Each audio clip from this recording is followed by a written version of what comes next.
आज आपण बघणार आहोत कद्दूचा रायता. खूप छान असा कद्दूचा रायता. मी इथे एक कद्दू घेतला आहे. कद्दूला मी खिसणीने पूर्णतः खिसून घेतला आहे आणि मी हे दही फेटून घेतलेलं आहे. आता कढई ठेवली आहे. कढईमध्ये मी थोडेसे जिरे, राई टाकत आहे आणि थोडंसं हिंग टाकत आहे. आता यामध्ये मी आपला कद्दू टाकत आहे. कद्दू म्हणजे तो जे मी खिसून घेतला आहे ना तोच.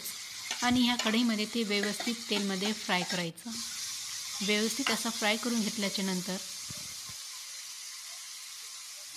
मध्ये थोडीशी लाल मिरची टाकत आहे, थोडीशी हळद टाकत आहे आणि चवीनुसार थोडंसं मीठ टाकत आहे मी यामध्ये. व्यवस्थित फ्राय करून घ्यायचं. फ्राय करून घेतल्याच्या नंतर याला मी आपलं जे दही आहे ना, आपण जे फेटून घेतलं आहे त्यामध्ये हे कद्दू किसलेला फ्राय केलेला त्यामध्ये टाकणार आहे मी. आता बघा आपलं कद्दू आहे ना व्यवस्थितपैकी छानपैकी फ्राय झालेला आहे. आता मी याला दह्याच्या मिश्रणामध्ये टाकत आहे, जे दही मी फेटून घेतलेलं आहे. बघा आपला कद्दूचा रायता किती छानपैकी तयार आहे ना.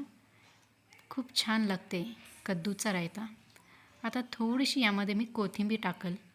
वरून आपल्याला थोडीशी कोथिंबीर टाकायची. कद्दूचा तयार आहे रायता कद्दूचा छानपैकी. तुम्ही पण ह्या प्रकारे एकदा नक्कीच ट्राय करा. कद्दूचा रायता खूप छान असा लागतो. नक्कीच ट्राय करा आणि सांगा कसं झालं ते.